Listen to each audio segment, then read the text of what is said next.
Hello, everyone, and welcome to Medicamentum Authentica.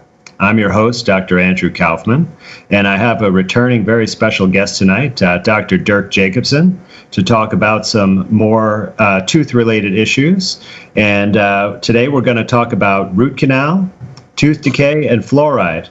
So welcome back, Dr. Dirk. Well, thank you for having me again, Andy. Thank you. Thank you for inviting me again. Excellent. Yeah, of course. So we were talking a little bit before the show and mapping things out, and it seemed like you had a lot to say about root canals, and I know this is a topic that the people really need some information about because there's so much information and misinformation out there. So why don't you tell us what you have planned for us today? Well, look, many people approach me in my daily dental surgery about root canals, and there's a lot of controversy around root canals, as you know. And it's a subject that is somehow talked about a bit like amalgam and fluoride. It's a very emotive subject, and there are people on both sides of the spectrum who are passionately somehow defending their arguments. Shed some light and my personal opinion about root canals. So maybe we should look at why are root canals done in the first place. So root canals are done because, first of all, to remove pain. Because if a patient is in pain, it's mostly related to an infected tooth.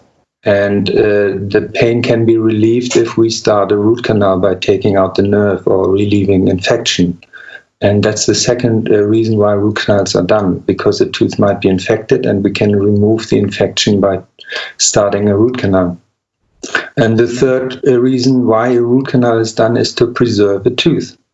Because if we cannot do a root canal on a tooth like that, it has to be removed, and that has also issues. Because if we remove a tooth, it has consequences in regards to what do we do with the remaining gap? Right. So the teeth can get all crooked and move around the gap, or food can get stuck in there and all kinds of issues like that? Exactly. There's a functional problem related to that. So teeth start to move suddenly. Yeah, they can fall into the gap. Or let's say if you have a bottom molar removed, what happens with the top tooth that opposes the tooth? So you've got the top tooth, bottom tooth. And if you remove this one is starting to elongate, meaning it grows out and it gets longer, and then more problems start on the top between those teeth on the top. And it gets more and more difficult after a time to replace the bottom tooth. Or teeth can fall into the gap and cause problems. Wow. So it seems like if, we can't really look at the mouth in terms of individual teeth, we have to look at it as a whole functioning unit, really, to understand it. I'm wondering if we could back up just a little bit, Dr. Dirk, and could you tell us what happens to lead up to a person getting such a serious tooth infection? Because a root canal is usually, right, not the first thing to jump to. It's not when a problem first starts, right? It has to progress to that point. So how does that all come about? Well, in most cases, we need to have a root canal because there's an underlying problem, and that is dental decay in most cases. So it starts with a hole in a tooth that is infecting somehow the nerve, which is in the center of the tooth. Actually, Andy, I have prepared something, and maybe we want to look at. I just share my screen. There's a, if that's all right with you. Yeah, please. So if we look at a root canal, so let's just start. So if we do a root canal, see, this is a tooth, and you can see in the top of the tooth there's a little hole starting, and it starts in the first layer of the tooth, which is the enamel. So, and the hole progresses, goes into the dentin, and then it reaches the nerve. And when it reaches the nerve, what happens is that the nerve is infected, and that's when the tremendous pain starts. So people who experience this tremendous, really awful toothache, that's because of the nerve that you see here is infected. But it doesn't stop there. So most people at this point have this awful pain, and the nerve of the tooth, which you see here in the center of the tooth, is dying. And at a certain point, the tooth is dead, and then the infection goes all the way into the bone. But the patient might not feel any trouble at this point in time. So this is, and what the root canal is doing is it cleans out the root canal and takes out all the infected nerve from the inside of the tooth, and hopefully what happens at the end of the tooth, which is not within the tooth anymore, is resolved then. I see. And what kind of time frame does it take for an infection to progress into the nerve like that? Well, that can take quite a little while. So it often starts with tooth sensitivity, so the tooth becomes hot or cold sensitive, and there are particular symptoms that the patient experience where you know that it's irreversible, that the pulp, the nerve, is irreversibly infected, and that is, for example, if you drink cold, often the tooth can be sensitive. That's not really a clear sign, but if it starts to be sensitive on hot and there's lingering pain, then we know that the nerve is packing up and it will not resolve by itself. So that's why a root canal is done.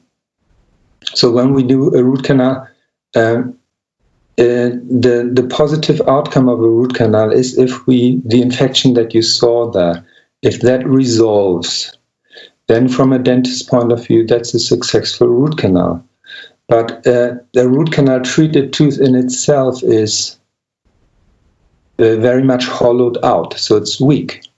So even if you have a successful root canal, what that means is the treatment doesn't stop with that. You need to preserve the tooth structure so that the weak tooth structure doesn't break if you chew. Right. That's the main reason why root canal treatment fails, because the weak tooth structure is not protected by a crown, for example. A crown, if you have a tooth, a crown sits over the tooth and it holds it all together. If you just put a filling into the tooth and it doesn't really bond to the tooth, then the tooth can crack, and it actually can crack through the center, and then the tooth is gone. That's very disappointing, and many people have lost their teeth because the treatment wasn't followed through all the way to the end. The root canal was done, pain was going away, patient leaves, and for one or the other reason didn't come back, and then we have these problems that the tooth is not preserved properly. I see. Dirk, what is the function of the nerve to begin with? Because you're saying in this procedure, right, you're completely removing the remnants of the nerve. So how does that affect the tooth physiology? Well, now we suddenly have a dead tooth in the body, yeah? And this is where most of the critics come in. They say, well, you can't have any dead tissue in the body. But still the surrounding structure of the tooth is still conserved. This is where the controversy starts. The nerve of the tooth is the living tissue that keeps teeth are alive. They are not like dead bodies. And the nerve or the pulp actually is the living tissue that is somehow connected to the whole vascular system of the body, so to the lymph system and to the blood system, and it gets nurtured from the inside. So we talk about this later a little bit. I would like to keep that to talk about a little bit later when I come to the theory on decay, because that's a main part, is the living tissue of the tooth. And if that's all right, I would like to keep going with the sure. So yeah, I just want to. So the thing with root canal is the success is somehow determined by the positive outcome of the infection that you saw on the bone. And I would just like to share the screen again. Here we go again. So once we've got the infection here in the bone, that looks on the X-ray like this. So you have at the end of the root, you can see it's all a bit darker, yeah? And I covered this with the yellow. So this is the infection in the bone. There's an osteolytic process, so the bone is dissolved. And the goal of the root canal is that this area starts to heal. So then now you can see on the right-hand side, this is a root canal instrument that cleans out the nerve. And once that's done, we can see the before the infection, and on the after shot, you can see the white lines. that is the root canal filling in the tooth. And if we look closely, then we can see the dark area. There is bone repair happening, which means that somehow the immune system of the body was capable of dealing with the infection and has resolved the infection, and the bone has almost completely healed. Yeah, so this is the goal of any root canal treatment. And I just have one more picture, and this is a full mouth X-ray. This, and where you see the yellow arrows pointing, there are some infections visible. I just make that a bit bigger. This is the pathology related to, on the right-hand side, to a failed root canal. So, and this is the big problem with root canals, is that we cannot resolve the infection. So, right. So basically, you take the dead nerve root out that has been infected, but the bone underneath the root of the tooth stays infected. And yes, what you showed there looks kind of like an abscess, right? It's all liquefied, right? There's no solid bone material there. Exactly. And now I come to the really bad side of root canals, which is the problem that good old Weston Price, had somehow investigated more than 100 years ago. So what he actually did is, and he pointed out that there's a serious problem with root canals, that it's related to somehow the focal infection theory, that there's always infection left in the bone if you have a root canal. And what he pointed out is his research was, he actually removed a dead tooth, a root canal treated tooth, from a female patient who had a severe arthritis. And what he did then is he put that tooth under the skin of a healthy rabbit. And within 48 hours, that rabbit developed serious arthritis. So, and he did many tests like that. So he not only took the tooth, he took parts of teeth, he ground the tooth structure down and took the powder and implanted it under skin. And what he found is that those people that he took out the teeth from, who showed particular forms of diseases, the rabbit developed the disease in a short amount of time. And he took those experiments a little bit further. Then he grew cultures of the bacteria and put just the bacteria under the skin, and the same thing happened. But then what he did is he separated the bacteria from the culture and took only the fluid that was left over without any bacteria in it, and injected or put it under the skin of these rabbits. And what happened is that they got even sicker. Even without the bacteria, they got even sicker. And his conclusion was that the endotoxins that were produced by the bacteria were even way more harmful than the bacteria itself. So that's the conclusion. That's where the controversy with root canals comes from, because we cannot resolve the problem. We cannot resolve the infection 100%. Everyone admits this. So even if you go to the root canal specialist, every dentist would admit that we are not able to resolve an infection of a root canal 100%. That is related to the anatomical structure of the root. They are sometimes bent, and there are side canals, we can't get into them, and there will always be bacteria remaining. The question is if the immune system is capable of dealing with that infection, but many people say no. And Weston Price experiments, they show that there is an issue. And this is, like the pro root canal side will always say, oh, well, the X-ray is good, therefore there shouldn't be a problem. And so in a way, it's a difficult question. So every tooth needs to be somehow evaluated on its own merit. If you do something, you have to weigh up. There's a problem if you take out the tooth. Mostly you can treat it as a dentist really well with the root canal treatment. if you monitor and you see the bone healing, if there's bone repair, that's a very good sign. And this is always my approach. If I see the bone healing around the tooth, and it's a strategically very important tooth, like for example, a front tooth. If you have a front tooth, what do? You pull it out, but you have to replace it somehow. To replace a tooth like that involves invasive procedures. You could have a bridge, but that means you have to cut down the neighbor teeth. You could put in an implant, which has also problems. Implants are not problem-free. They can go wrong, and if they go wrong, they can go seriously wrong with the bone around it. So there's a question. You have to weigh things up. Right. So it's very interesting, some of the things you brought up. So it sounds to me like what you're describing happens here is that there is basically non-viable tissue inside the tooth, and the bacteria that are present from your mouth start eating the dead tissue. Right. And we know that when bacteria eat dead tissue, over time their metabolism changes over because of the lack of oxygen, and they start producing toxic substances. And essentially that seems to be what the main factor that caused the disease when it was injected into other animals.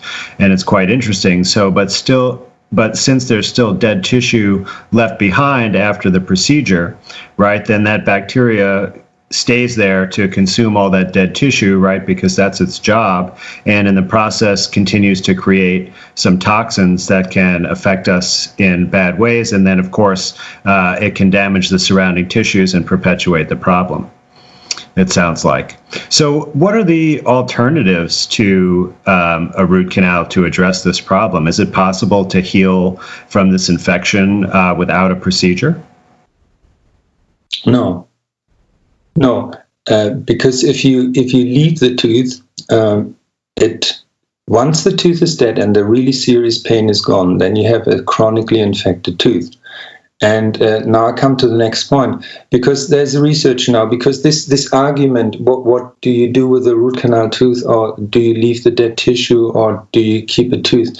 There are oral sources for oxidative stress, as we know. This could be related to gum disease, which is an infection, and there's a kind of hierarchy. What's the worst thing? And the worst thing for oxidative stress as an oral source for the whole system is these chronic infections and failed root canals. But they came to the conclusion that if the bone healing is happening, that means that there's a diminished oxidative stress, and actually this doesn't even show up on the biggest point of oxidative stress for root canals. So this is where we still have to weigh up between a chronic infection. So if we can't resolve it, then the tooth has to go. And alternatively, then we have to look at alternatives. And I mentioned it earlier, this would be a bridge or an implant or a removable denture. But that's not really, if you have a tooth that is lost and you have to suddenly take out a denture every night that might be wobbling around in your mouth, that's not really a good alternative. You can also leave the gap but if you can cope with the aesthetics, well, fine. But if you can, there are also the consequences that we talked earlier about. Somehow. Does that answer your question, Andy? Yeah, I think so. So it sounds like really the best option is to take really good care of your teeth and not let it get to this point in the first place. And exactly. But if you're in the unfortunate predicament where the inside of your tooth is already dead, it seems like you have a couple of choices that are difficult to make. To me, it seems like extracting the tooth and putting a bridge is the best chance of a strong long-term outcome. But certainly some people have been successful with root canals. But I really take your point that if you start going down that path and have one root canal and then have a second root canal, that you're actually perpetuating the problem going forward in terms of the oxidative stress and the likelihood of other teeth becoming compromised. Yes, very true. there's no general answer to that question, because of the consequences that you have to face if you remove teeth. But also from a holistic point of view, the reasons why you need a root canal in the first place are the same reasons somehow that you develop more systemic diseases as well, because somehow the tooth is a living tissue within the body. And maybe we can go now into our next subject, would be the systemic theory of decay, because that plays a role in it. Yeah, let's go into that. But I just want to echo your comment, because this is a really important point to drive home, that your oral health actually can be a very useful indicator of the total health of your body. Right. And a lot of people have talked about this, that you could even predict certain other types of illness, right, just from examining a person's mouth. So if your mouth is in good shape, chances are the rest of your body is in a pretty healthy condition as well. That's true. And this is often the problem, because, see, if people see a doctor with a particular disease, the doctor is not somehow educated, or is not and somehow doesn't pay much attention on what's going on in the mouth. And this is maybe where some changes should be happening, because even a doctor can point out with easy means and a basic education if the patient opens their mouth, if there's something wrong with the mouth. And the main thing should be focused on removing any infection that is going on in the mouth, because some things are really obvious. And because everything is related, to sort out some infection in the mouth would be a good starting point to relieve any other problems within the body. Right. Well, you know that medicine is so compartmentalized, right, that, doctors are only really paying attention to one small little part of the body. And I'll tell you, going through medical school, that we got very little education about the mouth at all. We were pretty much just told to look for cancerous lesions there. And, in my experience working with lots of physicians, I never see them look in the mouth at all. They look in the throat, of course, but they never look around the teeth and gums and under the tongue and inside the cheeks, unless there is a specific problem that they're asked to address there. And then usually the only determination is, do you need to go to a dentist or not? Yes, exactly. Yeah. But it's pretty, it doesn't take much expertise just to look into the mouth and ask a few questions. And the main things, if you have really bad gum disease, you can spot that often, even as a non-expert, non-dentist. Or if there's something really bad going on, you can see rotten teeth or whatever. And so that might be a good point to discuss. Well, to just joking around, we did have this kind of thing when I was in medical school, that if the person had less teeth than they did tattoos, that was a really bad sign in terms of prognosis for them. That's the point, yeah. So, Dirk, you're going to tell us about the theory of tooth decay. Now, we've all grown up with being told about tooth decay, right? That they tell us to not eat sweets and to brush our teeth with fluoride toothpaste, right? And get fluoride treatments at the dentist and such. So why don't you tell us how valid that is, or what is the true thinking on tooth decay? All the thinking on tooth decay and how dental decay develops is based on a theory that was established by Dr. Miller, who established that theory in 1890. And it basically comes in two stages. So the first stage is somehow that an acid attacks and demineralizes the surface layer of your tooth. And in a second stage, the organic matter of a tooth is dissolved. So they look at tooth decay and tooth disease just as an external thing. It doesn't take into account anything that might be happening within the body. And this theory was established in the 1940s. It was somehow cemented. But there were other theories around at the time. But they were, from then on until now, they are also dealt with as some sort of fringe concepts that are not really dealt with in a serious way. But the Miller's theory doesn't really take into account that the tooth is a part of the whole body and it's related to the body. Now, there was some research done starting in the late 50s by a dentist called Dr. Steinman, and he hooked up with an endocrinologist, with Dr. Leonora. And what they somehow found is that there's a lymphatic flow going from the gut all the way to the bone, to the jawbone, into the teeth. And this lymphatic flow is very important for the health of the teeth. So if this flow, and let me just share the screen again because I have some interesting pictures in regards to that. If this lymphatic flow, where are we here? So let us just start with the tooth. So this is a tooth, and you can see the anatomy. We can see the enamel, the dentin, the pulp, and the root canal. And on the bottom, you see the blood vessels going into the root canal. Now, this lymphatic flow is going all the way from the gut into the tooth, and then somehow all the way through the tooth to the outside of the tooth. So the tooth is somehow sweating. And this is a happy tooth. If we have this positive flow, it acts a little bit like an internal toothbrush. And if we get to this stage, then the tooth is healthy. But this inside outflow can easily reverse into somehow an outside inflow. And if that happens, then all the toxins from the inside, from the outside, from bacteria, they get somehow sucked into the tooth. And if that happens, we have the conditions for the tooth to develop decay. And what they did is they did some animal testing where they injected some fluid into the gut of animals like rats, actually.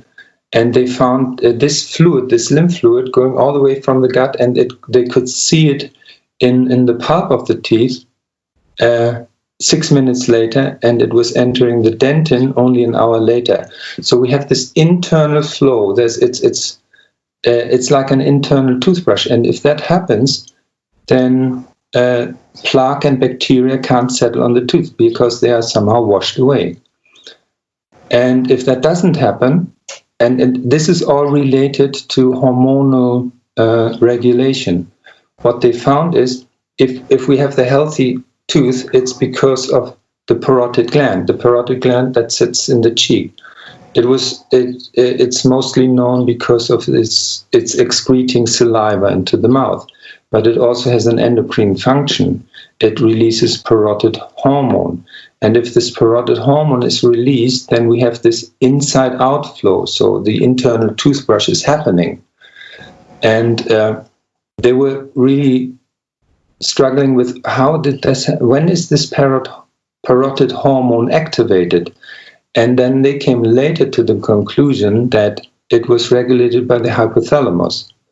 So the hypothalamus actually acted a little bit like a switch. So if the hypothalamus was activated, what happened is it sent the signal out, parotid hormone was produced, and we have a healthy flow. But if the hypothalamus didn't send out the signal, parotid hormone was not produced, and suddenly the tooth acted like a sponge. Wow. So this is the hypothalamus, right? Part of what they call the HPA axis, or the hypothalamic pituitary axis, that's involved in regulating many of our endocrine or hormone systems. Exactly. So are the parotid glands connected directly to the hypothalamus, or do they go through the HPA axis?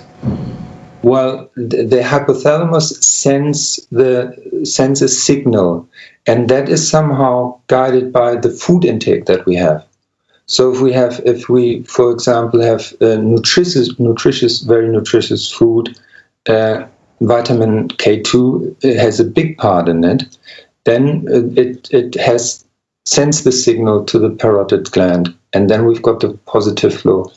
But if we have sugary intake, lots of carbohydrate, processed food, then the hypothalamus, like with the insulin, it sends the signal to the pancreas for the insulin somehow to be activated, but that at the same time stops the signal for the parotid gland. Wow. So right. So is vitamin K2 the main vitamin that sets off this positive signal flow, or is it the whole complement of the Weston A. Price factors? I think it's the whole picture, but vitamin K2 has a big part in it. Right. So let me just remind people out there that vitamin K2, which is not necessarily listed as an essential vitamin, they talk about vitamin K1, which is involved in blood clotting. But vitamin K2 was the missing factor that was discovered by Weston A. Price and later identified as K2.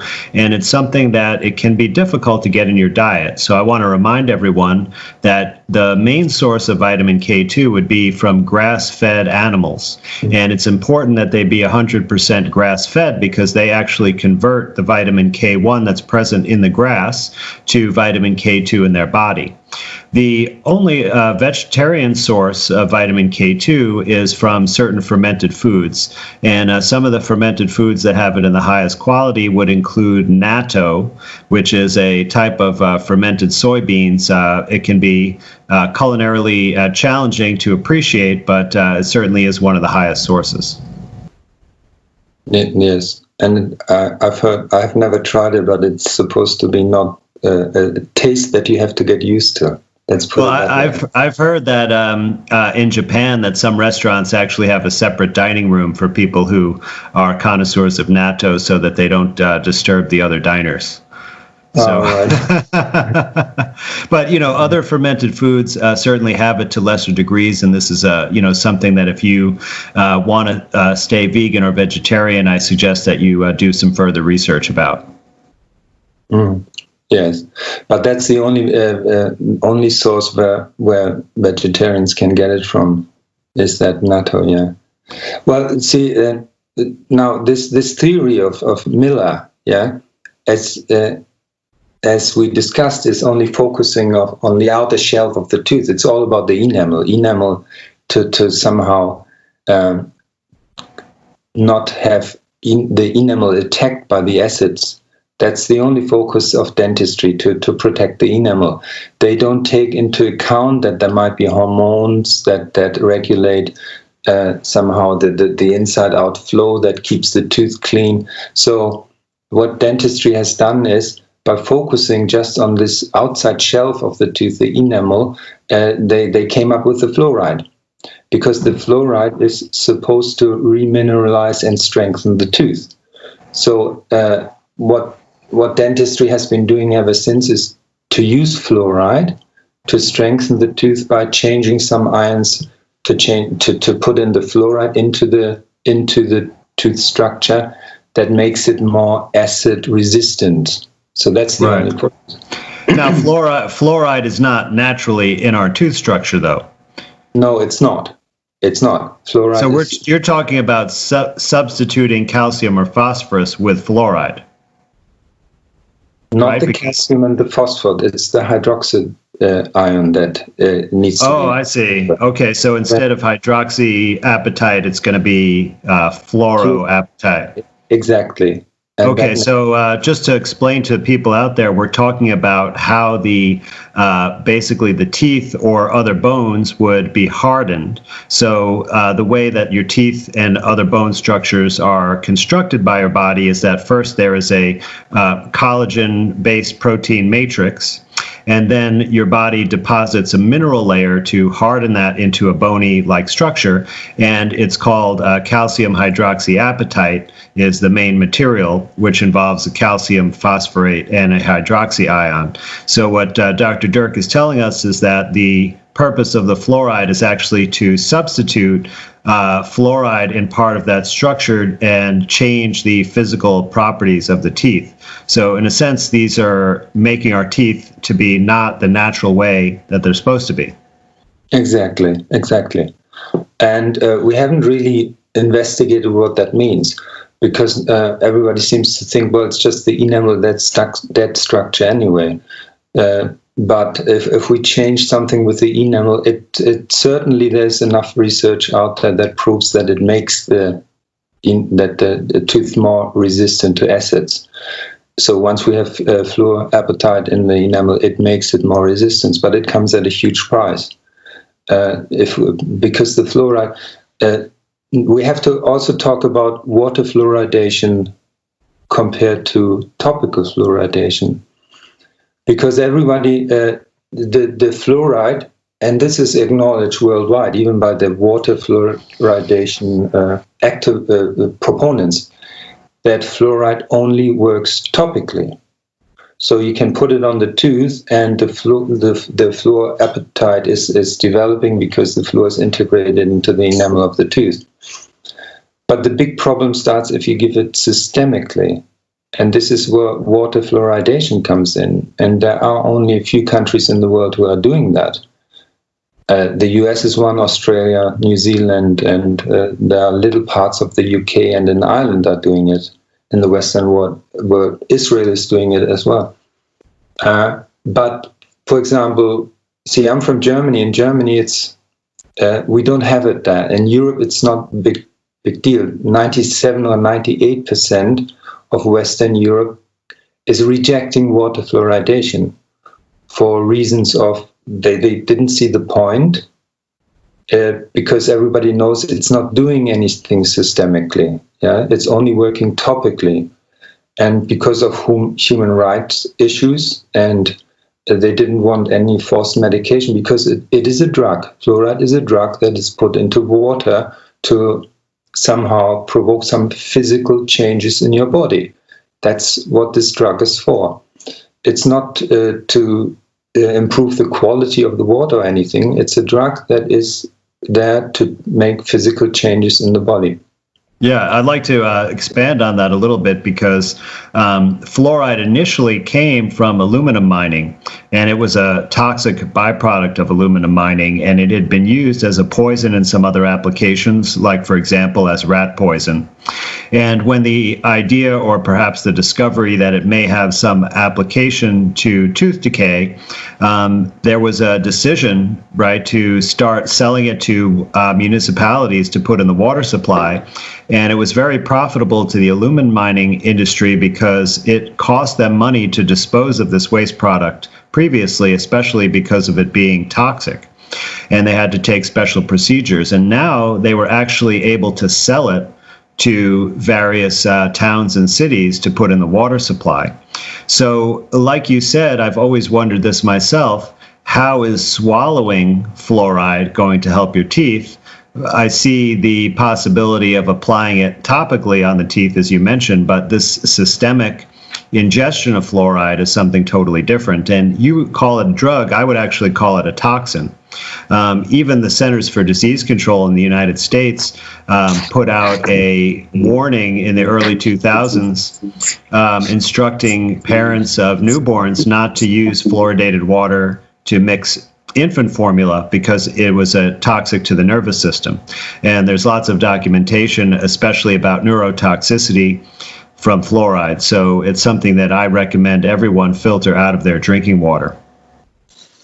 Well, very true. And even the ADA has now admitted that you shouldn't use it into baby formula because, see, the breast milk is actually probably the best nutrition that's available to us.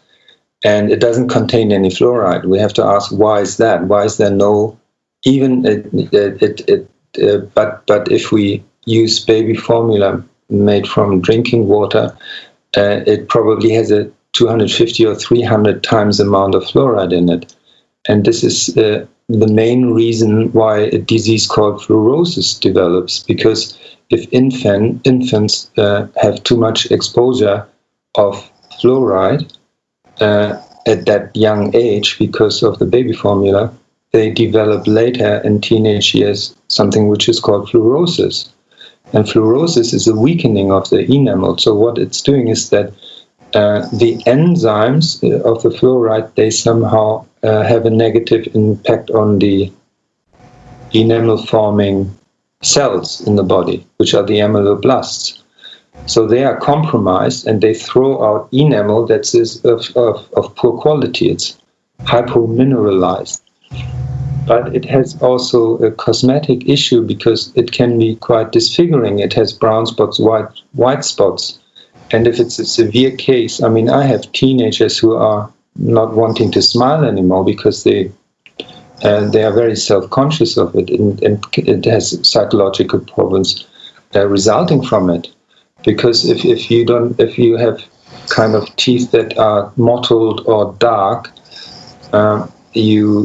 many of these young kids, they feel hesitant to show their smile, and of course, you as a psychiatrist can relate to that. That has quite an impact on their development. Absolutely. And it's now estimated that more than 40% of American teenagers show fluorosis, which is this disease from a mild to a more severe form. And if you want to, as a dentist, if you want to battle that, this is irreversible. It's you can't just change it. You can't just take it out of the teeth. You have to have invasive dental treatment, cosmetic procedures, like the best would be ceramic veneers. This is a very invasive procedure that can go wrong and needs to be monitored for the rest of their lives. And it's super expensive. I mean, if you have to have your front teeth done, 6 teeth. Right. So Dirk, what about using fluoride in the toothpaste? Sorry, you're breaking up a bit. Sorry, what was that? Oh, what about using fluoride in the toothpaste? Well, fluoride in the toothpaste is only allowed up to a certain concentration.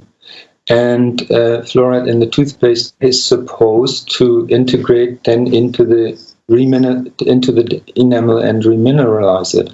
But there is now lots of doubts about that it will have any effect anyway, because the concentration is so low. But on the other hand, it's high enough to put warning signs onto the toothpaste.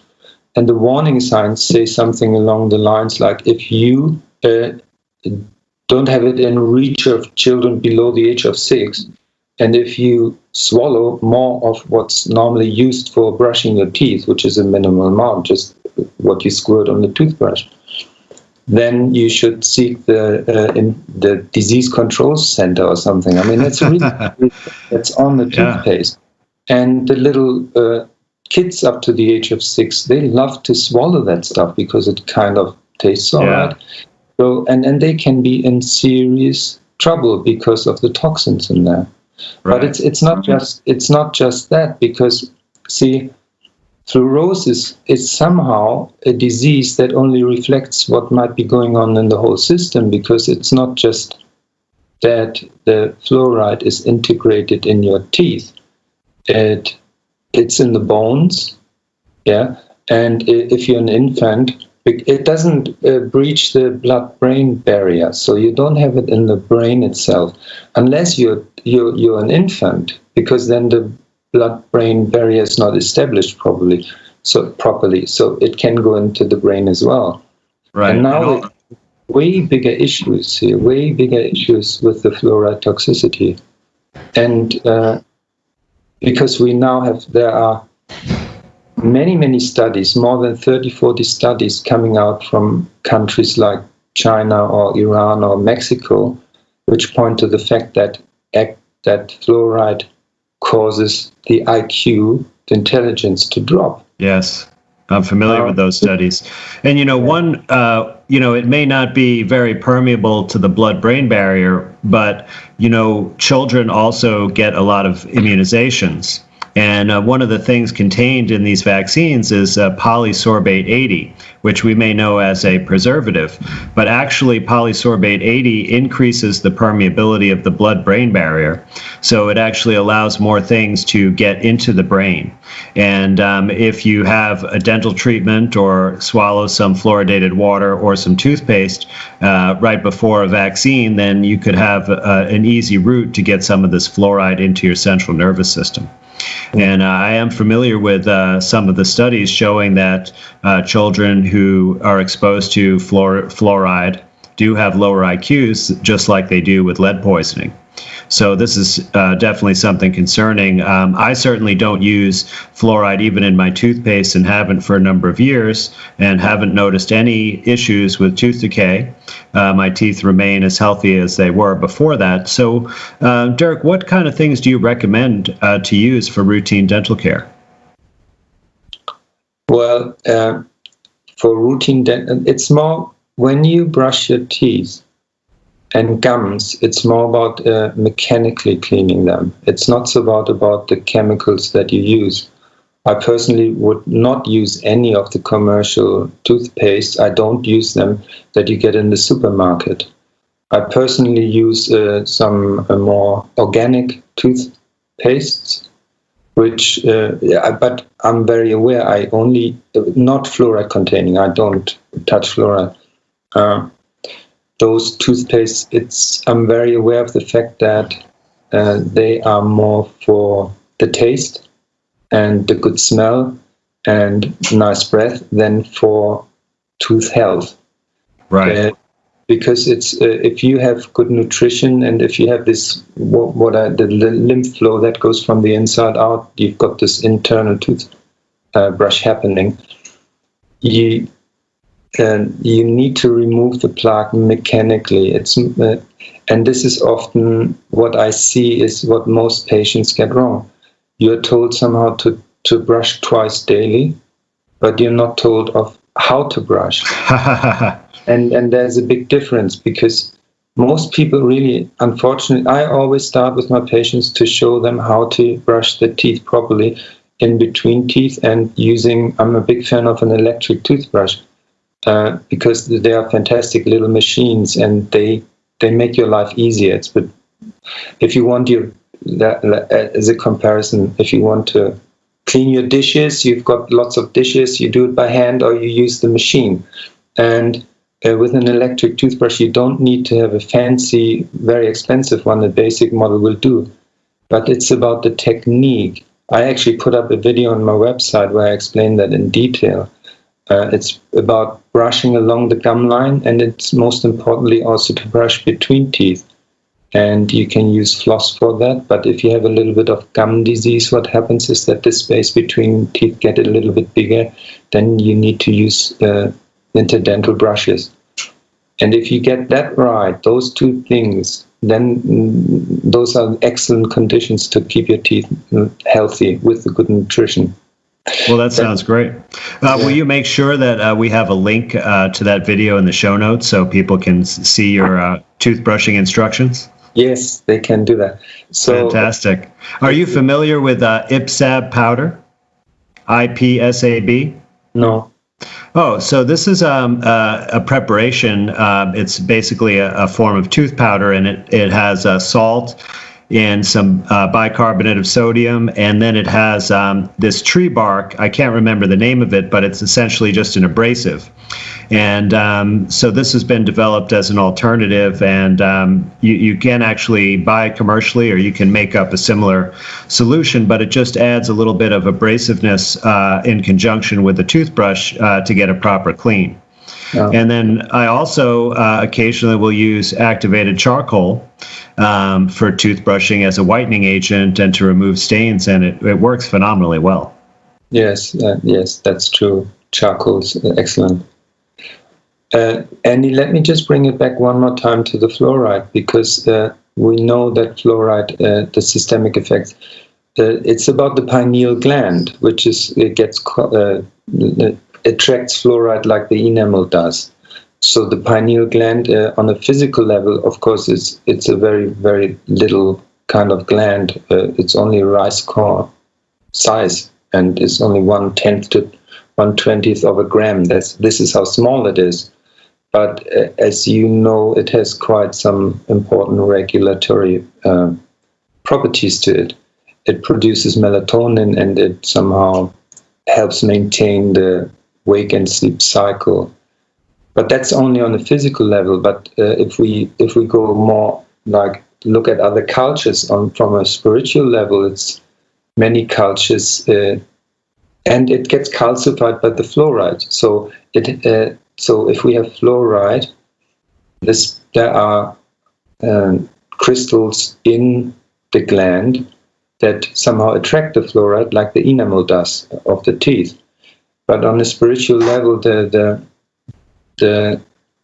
pineal gland is always seen as the third eye, because it also has some the same structure as the eye has, with the retina, the cornea, and light-sensitive nerve endings.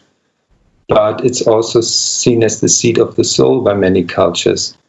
And if we muck around with that, then it probably has also quite some influence on our well-being and on the way we perceive ourselves on this planet, on planet Earth.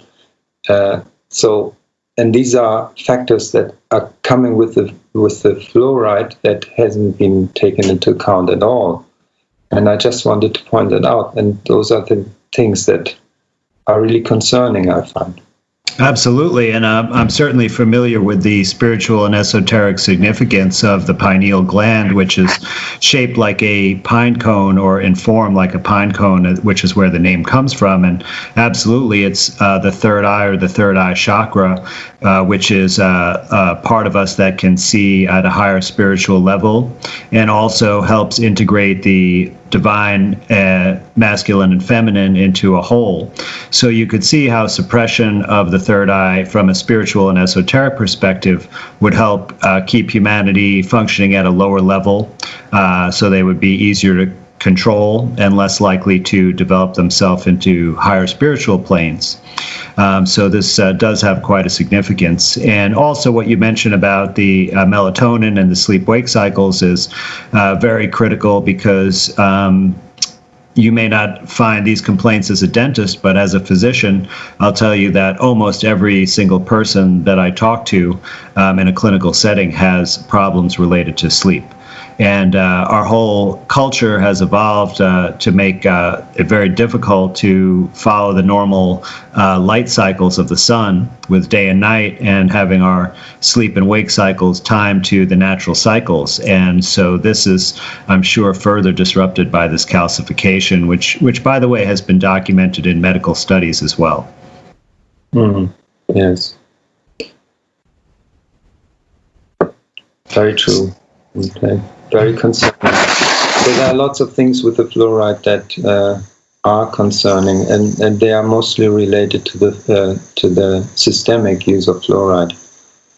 And there's so much research out there about fluoride in the water and its negative effects, but somehow the dental authorities, it's a very emotive subject, and dentists defend that with their lives, the whole fluoride thing. But then the whole dental system is somehow built around the theory that fluoride is good, but it does not even show these great effects on caries reduction, because caries in children is still rampant. So, and it doesn't take into account the more systemic viewpoints that we discussed earlier. Right, like the children are not receiving the proper nutrition, and then of course if they are not breastfed, the baby formulas have lots of added sugar, which changes the biochemistry of the mouth, and they don't have necessarily the proper nutrition in terms of the fat-soluble vitamins like K2 that we were discussing. So they may not have this natural tooth health lymph flow system in operation, or at least not optimally. And so all of these factors are at play. You know, it's so, once again, not surprising that nutrition is actually a major factor here, but not in the way that we have always thought, that if we just avoid, sugary drinks, that will be okay. It's actually that we have to eat the right things as well to support the normal function and keep our teeth healthy. Exactly, yeah. True. So it's a big problem. Yeah, absolutely. So, Dirk, was there any additional things that you wanted to summarize here to sort of wrap up our discussion for the day? No, I think that we could talk all day long about these subjects, but I think I brought forward what I wanted to say, actually. Yeah. Well, that's fantastic. I can't wait to look at that video on the toothbrushing and show it to my kids and see if they've been doing it right. Okay. Yeah, and you can find, yes. So that's if you want to look at my videos, I continually put out more little videos, and I find them quite interesting, because what I'm trying to do with those videos is I try to educate people on very important subjects, like the toothbrushing. That's really so elemental to good health. Yes, I would be happy if people would give me some comments on them. And yeah. Fantastic. So, Dr. Dirk, where can the viewers find your videos, and where can they get in touch with you, possibly for a consultation or more information? Yeah, well, I do have a website, and I just bring that up. So that's called dentaldecoded.com, and you can reach me on this address, drdirk@dentaldecoded.com. Now, this is April. I'm up and running now, so that's all up and running. I also do consultations for people who feel the need to talk to someone from the comfort of their home. I do video consultations, and if someone feels the need to discuss these things more from outside the box of conventional dentistry, then I would be more than happy to do that. Well, that's fantastic. And what about, you said that you have a YouTube channel now. What's that called? Well, that's also Dental Decoded. If people put in the search bar Dental Decoded, then I should come up. But all the videos are also on my website, so people can have a link from my website to all the videos that I'm producing at the moment. And they're all between 5 and 10 minutes long, and so they don't drag on forever. So people get, not like my interviews, huh? Well, you have quite amazing content, Andy. So. Well, Dirk, it's really been a pleasure. Not only is it great to have you here as a dental expert, but it's great to have a friend join the show and have a nice discussion. So thank you so much for coming. Thank you so much for having me, Andy. Thank you. And thank you, everyone out there, for watching. And we'll keep making more of these videos. And I'm sure we'll have Dr. Dirk back again in the future. So take care, everyone, and goodbye.